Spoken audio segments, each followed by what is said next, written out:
조재범 전 코치의 성폭행 의혹, 폭행 사실은 이미 본인도 인정하고 목격자도 많지만 워낙 은밀하게 저질러졌을 성폭행과 관련해서는 현재 본인이 완강히 부인하고 있습니다. 결정적인 증거가 과연 나올 수 있을까요? 자, 판례를 보면서 좀 정리를 해보겠습니다. 지금 문제는 조재범 전 코치의 성폭행 의혹인데요. 이런 일이 단순히 조재범만 저질렀던 것이 아니었다라고 하는 폭로가 계속 나오고 있습니다. 자, 일단 조재범 전 코치는 승부조작 처벌을 받고도 국가대표 코치가 됐는데요. 선수를 무차별 폭행한 혐의로 재판을 받다가 법정 구속이 돼서 현재 형을 살고 있죠. 그런데 이 선수 성추행과 관련해서 대한체육회 징계위원들이 감독이나 선수들이 어깨 정도는 다 터치한다. 내 가족이 그랬다고 생각을 하자라고 하면서 가해자를 감싸기도 했다고 합니다. 심지어 한 코치는 룸사롱을 왜 가냐? 나는 여자 선수들이 있어서 안 간다. 어떻게 이런 얘기를 입에 담을 수도 없는 그런 얘기를 했는데 이런 말을 했다는 사실을 이미 정용철 교수가 10년 전 인터뷰에서 밝힌 바가 있습니다. 그러면 그때 당시에 성폭력 실태를 좀 더 파헤치고 재발 방지 대책을 만들어냈다면 오늘날 이런 일을 막을 수 있을지 않을까 하는 그런 안타까움 감출 수가 없습니다. 그와 관련된 녹취를 한번 먼저 들어볼까요? 코치들이 술을 마시면서 나는 룸사롱에 안 가. 여자 선수 애들이 있잖아. 라는 말을 하는 걸 목격했다라는 선수가 있었고 코치가 귀에다가 혀를 집어넣었다라는 이런 녹취록을 지금 다 연구 과정에서 얻으신 거죠? 네, 그런 녹취록이 있고요. 그 녹취록을 보고 저도 굉장히 놀랐는데 사실 더 놀라운 거는 그 내용들을 제가 이제 학회에 발표도 했었어요. 그래서 네. 발표했는데 사실 그 논문 자체가 별로 이렇게 큰 반향을 일으키지 못했던 게 오히려 저한테 굉장히 놀라웠어요. 오히려 묻혀지는 게. 대부분 안 보는 데서 많이 때리는데요. 아하. 예, 지금 제가 목격한 거는 시합 때 라카룸이었었기 때문에 시합 때 라커룸. 그러니까 선수촌 자체가 일반인들이 출입하기 굉장히 어려운 구조로 돼 있기 때문에 일반인들이 스케이트장 훈련 장소까지 들어오기는 어렵고요. 우선적으로 그렇죠. 일반 스케이트장과 다르게. 예. 또 대표팀 라카룸 자체도 밖에서 들여다본다 보이지 않기 때문에 또 그 안에도 또 자그마한 방이 또 따로 있어서 장비를 정비할 수 있는 공간이라든지 여자 선수들이 옷을 갈아입을 수 있는 공간이 있어서 현역 선수들이 있고 어린 여자 선수들이기 때문에 그 선수들이 선생활을 유지해야 되고 또 피해를 안 받아야 되기 때문에 조사하는 선수들은 그냥 일반 선수들이거든요. 그 5-6명이 다 조재범 코치는 아니고 다른 코치들이 있는데 그건 지금 상황에서 이제 말씀드리기가 코치 생활을 하고 있는 걸로 알고 있습니다. 예, 이제 이번 일을 계기로 다시는 이런 일이 일어나서는 안 될 텐데 정태근 의원 정말 어떻게 해야 될까요? 제가 그래서 여기다 하나 숫자를 써놨는데요. 네. 작년에 2018년에 전체 체육인들을 대상으로 해가지고 이 성폭력 실태 조사를 했어요. 어디에서요? 그 단체가 나중에 좀 확인해서 대한체육회가 했는데요. 대한체육회에서요? 했는데 폭력 경험이 26.1%. 폭력을 당한 경험이 있다는 예. 게 성폭력 경험을 당했다는 게 2.7%입니다. 저 가로에 써놓은 게 예. 뭐냐면은요. 791명 국가대표를 상대로 조사를 하니까 국가대표한테도 폭력 경험을 당했다는 사람이 3.7%, 성폭력을 당했다는 사람이 1.7%예요. 그러니까 지금 가로하는 국가대표를 예. 상대로 한 조사고 예. 왼쪽은 그냥 스포츠 선수들. 일반 예. 체육 선수들이랑 예. 엘리트 체육을 하는 선수들이죠. 또 얼마나 심각하냔 말이에요. 문제는 지금 저렇게 조사가 나오고 있음에도 불구하고 개선이 안 되고 있다는 건데요. 네. 예를 들면 국가대표를 상대로 조사한 성폭력 경험 같은 경우에 있어서는요. 2016년에는 1.5%였습니다. 그래서 0.2%가 2년 사이에 늘어났어요. 예. 그러면 그동안에 대한체육회나 각종 경기단체는 말할 것도 없고 그거에 대한 관리 책임을 갖고 있는 문체부는 뭘 했냐는 거예요, 도대체. 그러니까 기본적으로 저런 일이 발생하는 이유가 선수들을 자기 소유물로 생각을 하는 겁니다. 코치나 감독들이. 거기서 자기들이 뭐든지 할 수 있다고 생각을 하는 거예요. 그래서 이 인식 자체를 완전히 뜯어고치기 위해서는 저는 문체부가 근원적인 방안을 내릴 수밖에 없는 상황이라고 보여지고 또 한 가지 제가 말씀을 곁들여 드리고 싶은 얘기가 뭐냐면요. 우리 체육 특기자들에 대한 특례 입학제도 있지 않습니까? 이것도 근원적으로 손을 봐야 됩니다. 왜냐하면 아까 제가 이 선수들을 갖다가 자기 소유자로 생각하고 소유물로 생각한다고 하잖아요. 대학 입학 때 끼워 넣어가지고 돈 받고 다 각종 뇌물 상납받고 이게 자기 소유물이라고 생각하니까 이런 일이 벌어지는 거예요. 그리고 애들한테는 제대로 학습을 받을 권리도 못 갖게 만들고. 그래서 저는 이참에 신석기 선수 문제는 뭐 당연한 거고요. 이 우리 체육계에 만연한 이런 폭력과 성폭력에 대한 근원적인 해결책을 찾지 않으면 안 된다. 이렇게 제가 분명히 말씀드리고 싶어요. 박원석 의원, 사실 저는 여자 선수가 있어서 룸사롱 안 간다 이 말을 처음 보고 이게 무슨 뜻인지 이해를 못했다가 나중에 그 의미를 알고 나서는 정말 저렇게 말한 사람 있으면 혀를 어떻게 해버리고 싶은 생각이 들더라고요. 근데 저런 얘기가 알려진 게 벌써 10년 전입니다. 그리고 그 당시에도 국가인권위원회가 중심이 돼서 이런 그 스포츠 인권과 관련돼서 실태조사도 굉장히 심도 있게 하고 여러 가지 대안을 제시했어요. 근데 그런 대안들이 제시만 됐지 하나도 집행이 안 됐던 거고요. 우리나라 이제 체육을 한마디로 얘기하자면은 일종의 이제 엘리트 체육이고 또 학원 체육이다 이렇게 얘기를 하지 않습니까? 성적주의가 성적 지상주의가 지배를 합니다. 그렇다 보니까 특히 지도자들과 그 학생들 간에 아주 수직적인 위계 구조, 수직적인 권력 관계가 굉장히 강하게 작용하고 그런 폭력이 눈앞에서 벌어지는 걸 보면서도 심지어 부모조차도 성적을 위해서 제대로 된 목소리를 못 내는 경우들이 비일비재했었다는 거죠. 그래서 이 문제를 그 개인의 어떤 이 위법행위나 개인의 일탈로만 뭐 당연히 이건 단죄해야 됩니다만 또 덮고 넘어가서는 근본적인 해결책이 나오지 않는다고 생각해요. 앞에 우리 정태근 의원님 말씀하셨던 대로 근본적으로 우리 체육계의 아주 밑바닥부터 제대로 이 한국체육계가 가지고 있는 이런 고질적인 권력 구조가 야기하는 이런 폭력과 인권 침해의 문제를 이참에 제대로 드러내고 해결하려는 노력이 필요하고 저는 이거야말로 국회에서 국정조사가 지금 필요한 사안이 아닌가 싶어요. 지금 여야 간에 여러 가지 현안을 놓고서 국정조사 하느니 마느니 청문회 하느니 마느니 갑론을박하는데 이거야말로 국정조사해야 될 사안 아니겠습니까? 국회가 시급히 좀 대책에 나섰으면 좋겠습니다. 현근택 대변인, 민주당에서 국정조사 혹시 추진할 움직임이 있습니까? 현재까지는 뭐 정확히 안 나온 걸로 알고 있고요. 아마 이제 문체부에서 대안을 내놨습니다만 저도 그 문체부 대안을 보면서 무슨 CCTV 설치하고 뭐 상담하고 어찌 보면 이제 과거에 했던 내용들이에요. 그러니까 기본적으로 지금 박 전 의원님 말씀처럼 이게 지금 우리나라 어떤 체육 자체가 이제 성적 지상주의다 보니까 어찌됐든 성적을 내려면 그거 용인하는 거거든요. 그렇게 본다 그러면 단순히 뭐 CCTV 상담으로 해결될 문제는 아니다. 근본적인 어떤 구조 개혁이 필요한데 그러면 지금 대한체육회나 이런 데서도 어찌 보면 뭐 그전에 그 정책들을 그냥 그대로 10년 전에 나왔던 거 그대로거든요. 아마 굉장히 대책이 빨리 나온 게 어찌 보면 예전에 그냥 그대로 있던 대책을 그대로 나왔기 때문이라고 봐요. 그래서 이제는 좀 구조 자체를 바꿀 필요가 있다. 뭐 인권 담당을 준다든지 아니면 여기에 좀 책임을 누군가는 져서 내가 어떻게 하겠다든 이런 모습을 좀 보일 필요가 있다. 그래요. 봅니다. 윤기찬 대변인, 사실 정말 이 정도 왔으면 정치권 가만히 있으면 안 될 것 같아요. 그래서 말씀하신 대로 사실 대한체육회나 아니면 문체부를 상대로 해서 그간에 이게 어느 정도 파악하고 있었는데도 묵인했는지 아니면 파악할 수 있는 계기가 있었는데도 그걸 안 했는지 직무유기 이런 부분에 대해서는 국정조사의 필요성도 이제 있어 보이고요. 이게 사실 엘리트 체육인 저희 조카도 이제 엘리트 체육인으로서 제가 지켜봤는데 이게 어떤 종목입니까? 태권도입니다. 당사자뿐만 아니고 부모님도 완전 을이에요. 수직 관계입니다. 그렇죠. 그래서 그 해당 지도자나 또 선배에 대해서 일단 파벌적인 인사가 있거든요. 그래서 그 선배나 그 지도자 마음에 안 들면 크진 못하는 겁니다. 그리고 합숙 문화도 이것도 개선돼야 될 것 같고요. 그래서 도제식 교육 이 부분도 시스템 교육으로 대체가 돼야 될 것 같고 그래서 대한체육회나 문체부가 이 부분은 좀 제도적으로 좀 바꿔야 됩니다. 이게 사실 생활체육하고 합쳐졌는데도 불구하고 아직까지도 엘리트 체육에 이런 병폐가 남아있는 거거든요. 그래서 이 부분은 말씀하신 대로 국정조사를 해서라도 제도적 개선의 어떤 방법을 모색해야 될 것 같다 이런 생각을 합니다.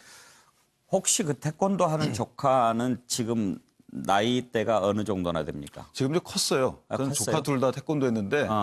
아니 왜 제가 그걸 여쭤보냐면 지금 한창 뭐 20대 선수 생활하는 선수라면은 몰라도 3, 40대가 됐다든지 또 옛날에 좀 배웠던 선수들 같으면 폭행 같은 것은 거의 당연하다고 생각했을 많이 맞았죠. 거예요. 부모가 있는 데서도 맞아요. 어. 그거 실제 저도 봤거든요. 예. 근데 그 부모 입장에서는 그거를 어떻게 그 항의할 수가 없어요. 그리고 뭐 어떤 그 행사가 있으면 부모들은 거의 동원되다시피 하고 예. 사실은 엘리트 체육이라는 게 저는 정말 반대거든요. 을도 아니고 거의 병정 되는 거죠. 그런 문화를 노예죠. 일부 맞아요. 체육인들은 그런 문화를 즐기는 분들도 있다 이렇게 생각이 될 정도예요. 개선해야 됩니다. 차재원 교수, 지금 예. 폭행도 이게 문제지만 성폭행 아닙니까? 예. 상당히 문제가 심각한 것 같습니다. 예. 저는 뭐 대충 세 가지의 근본적인 문제가 있다고 저는 보는데 앞서 뭐 여러분들이 엘리트 스포츠 말씀을 하셨는데 우리나라의 엘리트 스포츠의 또 하나의 병폐 중에 하나 국가주도 엘리트 스포츠라는 그렇죠. 겁니다.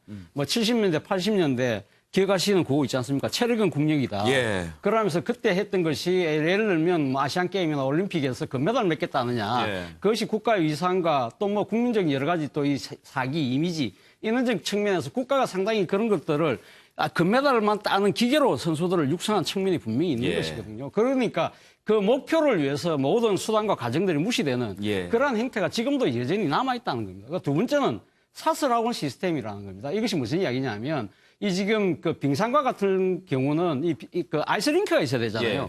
그거는 각 학교마다 이걸 갖추고 있지를 못해요. 그렇죠. 그러다 보니까 이 그 아이스링크 중심으로 일종의 사설 학원 중심으로 이렇게 운영될 수밖에 없는 이 시스템이다 보니까 학원 스포츠로서의 이 본 정신이 사라져 버린다. 예. 근데 학교가 개입할 수 있는 여지가 상당히 봉쇄돼 버린다는 거죠. 그러다 보니까 문제가 생기는 것이고 또 하나 세 번째는 침묵의 카르텔이라는 겁니다. 맞습니다. 사실은 이러한 이 비리들이 일어나고 있다는 것은 주변에 이 체육 한업 치는 분들 알만한 사람 다 아름아름 다 알고 있으면서도 이것이 고질적인 것을 알면서도 자신들에게 혹시 그 폭풍이 올까 싶어서 다 시시하고 마는 것이죠. 공범이죠, 뭐. 그렇죠. 예. 그런 부분들을 본다 본다면 이번에 뭐 차제에 여러 가지 국가가 나서서 제도적 개선을 하려고 합니다만은 저는 근본적으로 우리가 인식, 이런 시스템 그리고 이 같이 하는 이 체육 지도자들의 이 사고 방식의 개선 이것이 시급한 것이 아닐까 생각이 듭니다. 예. 어떻게 하면 이런 일 다시는 일어나지 않게 할 수 있을까 생각해 보는데 최경철 의원은 어떻게 했으면 좋겠습니까? 그러니까 우리가 다 그런 거지 뭐 이런 식으로 체념하면서 일이 커지는 거거든요. 사실 군대도 운동선수들 합숙하는 것처럼 폐쇄적이었지 않습니까? 예. 군대도 엄청 때렸죠. 예. 그래서 구타사고 많이 나고 심지어 죽고 이랬는데 요즘 군대 구타사고가 많이 줄어든 것은 1990년대 정도부터 때리면 죽는다. 맞는 사람이 죽게 돼 있다. 예. 그래서 구타는 이제 없어져야 된다는 지속적인 노력 덕분에 이제 구타는 군대에서 상당 부분 없어졌거든요. 그러한 지속적인 노력 그리고 예. 군대에서 예전에는 고참이 때리면 당연히 맞았죠. 그러니까 뭐 그런 거지 뭐 당연한 거지. 하지만 이제 그 당연을 없애보자. 그런 정신 하에서 예. 바꿔보니까 군대도 구타가 사라졌기 때문에 체육계도 그러한 전례를 살펴서 이제 다 그런 거지 체념하지 마시고 침묵하지 마시고 깨고 나와서 예. 구타를 없애야 되겠습니다. 체육도 그렇고 학교도 그렇고 대한민국 전체가 군대였던 시절이 있었죠, 뭐. 자, 그러면 앞으로 조재범 전 코치에 대한 조사나 재판 또 어떻게 될 것인지 한번 짚어볼까요? 지금 현재 잡혀있던 일정이 연기가 됐습니다. 항소심 선고 공판이 최근에 성폭행 폭로가 있은 뒤로 연기가 됐는데 아마 그와 관련된 내용들을 좀 더 다뤄보기 위한 것인 것 같습니다. 그리고 심석희 선수 측의 변호사는 새로운 사실을 하나 얘기를 했습니다. 조재범이 심석희 선수에게 텔레그램을 사용하도록 강요했다라고 하는 건데 이 텔레그램 SNS는 삭제를 하면 기록이 남지 않는 SNS죠. 아마 그것 때문에 뭔가 증거를 없애기 위해서 그렇게 하지 않았는가 지금 그런 의심을 사고 있습니다. 그렇지만 이제 조재범 전 코치의 부모들은 우리 애가 안 그랬다고 하지 않느냐. 한쪽 말만 듣지 말고 우리 입장도 좀 헤아려 달라. 충분히 그러실 만합니다. 예. 뭐 그 부모님의 입장은 이해가 가는데요. 지금 많은 국민들은요. 심석희 선수가 정말 그 힘든 일을 왜 털어놓았을까? 그 부분을 궁금해합니다. 그 말씀을 드리고 싶고요. 그리고 젊은 빙상인 연대는 전명규 교수가 성폭행 폭로를 막기 위해서 조직적인 압박을 한 의혹이 있다라고 밝히고 있습니다. 자, 과연 앞으로 이와 관련된 재판 또 어떻게 될 것인지 한번 짚어볼까 하는데요. 관련된 영상을 보겠습니다. 밝은 모습으로 훈련에 임하려고 하고 있습니다. 저희 앞에서는 훈련이 더 중요하다고 생각을 하고 본인 스스로 열심히 하겠다는 의지를 갖고 있어서 좀 저도 대견하다고 생각하고 있어요. 성장 박사하고 연결을 해서 선수가 빨리 정상적으로 심리가 안정될 수 있도록 최선의 우리 노력을 다하도록 하겠습니다.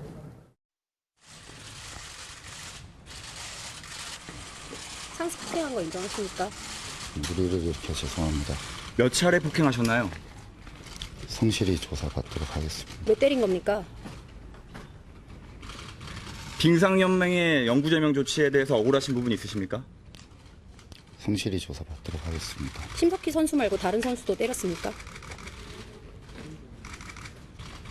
성실히 조사받도록 하겠습니다. 심석희 선수 14년 은사라고 알려졌는데 선수에게 하실 말씀 있으신가요? 성실히 조사받도록 하겠습니다. 자, 그러면 한번 짚어볼 텐데 오늘 마침 변호사 두 분이 계셔서 오늘 제가 좀 신세를 많이 지겠습니다. 윤기찬 대변인, 네. 지금 이제 국민들이 궁금해하는 것은 성폭행이라고 하는 게 워낙 증거를 찾기가 쉽지 않지 않습니까? 네. 더군다나 아주 오래전 일이고 그런 상황에서 무언가 결정적인 증거를 어떻게 찾아낼 수 있을까? 그리고 그런 증거가 없을 때 어떻게 그 혐의를 입증할 수 있을까 하는 부분인데 그런 부분 어떻게 밝혀낼 수 있을지 궁금하고요. SNS 텔레그램을 이용하도록 이렇게 한 것 뭔가 좀 의심이 가는 부분인데 그런 부분도 혹시 증거가 될 수 있는지 어떻게 보십니까? 심증 형성에 영향을 미칠 수 있을 것 같고요. 예. 일단은 이게 그 성적인 어떤 접촉이 있었는지 여부 이것이 밝혀지면 지금 두 분 지간의 관계가 사제지간 비슷하잖아요. 예. 그러니까 감독받는 입장이고요. 보호받는 입장이기 때문에 강제로 어떤 강제적 행위를 통해서 성적 접촉이 있지 않았다 하더라도 이 부분은 또 업무 위력에 의한 업무상 가늠이 돼서 죄가 될 수 있어요. 그러니까 텔레그램 같은 경우에는 지워지는데 만약에 거기에 성적인 접촉을 암시하는 내용이 일부라도 있다. 그러면은 강제적인 폭행 협박이 없었다 하더라도 상당히 그 코치 입장에서 어려움에 처할 것 같고요. 그래서 검찰 입장에서는 지금 항소심 진행 중에 재판을 연기했지 않습니까? 폭행이 만약에 확정이 돼버리면 저게 기판력이라는 제도가 있어서 성폭행의 수단이 폭행이기 때문에 성폭행에 대한 처벌을 할 수 없는 지경에 이를 수 있어요. 그것 때문에 검찰이 부랴부랴 항소심 재판부에 연기 신청을 했던 것 같고요. 그래서 그걸 좀 지켜봐야 될 것 같습니다. 현근택 부대변인, 사실 지금 이 폭로도 변호인단한테는 미리 좀 알리고 그리고 이제 국민들한테 나중에 알렸다는 거 아닙니까? 어떤 증거 같은 것을 모으기 위해서. 그러니까 폭로 이유도 보면요. 아마 이 폭행 피해자가 4명인데 1심에서 한 분은 합의를 했다는 거예요. 항소심에서 2분을 합의했고 자기만 합의를 하면 그러니까 자기가 합의를 안 해도 선고에서 집행유예 가능성도 있거든요. 4명 중에 3명이 합의를 했으니까. 이제 이런 상황에서 아마 이제 폭로를 하게 된 것 같은데 지금 윤기찬 대변인 말씀처럼 이게 지금 연동돼 있습니다. 그러니까 성폭행이라는 게 폭행을 수단으로 해서 이어지는 거기 때문에 근데 폭행에 대해서 말씀처럼 처벌을 받아버리면 그 나머지 거 처벌 못하는 수가 있어요. 만약에 그러면 지금 고발한 게 한 10건 정도라는데 성폭행이 그중에 지금 폭행 사건과 겹치는 부분 그 부분이 있으면 지금 폭행 사건에서 빼야 돼요. 지금 폭행 사건에서 빼고 나중에 이게 성폭행으로 가야 되기 때문에 아마 급히 이제 연기 신청을 한 것 같은데요. 아마 지금 걱정하시는 것처럼 텔레그램은 아마 찾으려는 게 이런 거보다는 이제 이걸로 만약에 위협을 하거나 이걸 폭로를 하지 말아라든가 이제 이런 부분일 텐데요. 근데 이런 사건 같은 경우에는 진술의 구체성이 있으면 시간과 장소와 어떤 행위의 구체성이 있으면 이런 어떤 문자라든지 이런 게 없어도 충분히 유죄 가능성이 있습니다. 그러니까 그렇군요. 제가 보기에는 찾으면 좋겠지만 없어도 진술의 구체성 다만 이제 그 진술의 구체성이라는 건 이제 피해자가 말을 해야 되는 거기 때문에 그 부분이 어려운 거거든요. 결국은 법정에 나와서도 그 얘기를 해야 되기 때문에 물론 보호장치는 합니다. 바쁘게 안 보이는 데서 하긴 하지만 그래도 그 어려움이 있다라는 부분을 말씀드리고 싶습니다. 텔레그램 사용 문제는 이런 걸 겁니다. 사용자가 화면을 갖다가 저장해 놓지 않는 이상은 텔레그램은 주기적으로 예를 들면 그 뭐 흔히들 쓰는 말로 폭발을 한다고 그러는데요. 예. 둘이서 이렇게 메신저 방을 개설하다가도 나와버리면 그 대화 내용이 샥 없어져 버려요. 그 다음에 다시 이제 방을 개설하는 거죠. 이런 식으로 주기적으로 이제 폭발을 하게 되면 화면을 저장해 놓지 않는 이상, 따로 이제 스크린 캡처를 해 놓지 않는 이상은 증거가 그 텔레그램 방에는 안 남게 되죠. 그래서 아마 그랬을 가능성이 큽니다. 텔레그램 캡처는 됩니까? 모든 스마트폰은 캡처됩니다, 화면은. 그렇습니까? 또 캡처가 안 되는 것도 있을 법에서. 아닙니다. 시그널 이런 거 안 돼요. 있습니다. 안 되는 것도 있을 거예요. 있습니다. 우리가 몰라서 그렇지. 지금. 근데 캡처가 안 되더라요. 사진을 찍으면 됩니다. 그걸 화면을. 아니, 다른 핸드폰으로 찍으면 돼요. 그렇죠. 예. 또 뭐 항상 뭐 위에 뭐가 있으니까. 예, 우리가 웃을 일은 아닌데. 아무튼. 예, 다음 이슈로 넘어가겠습니다.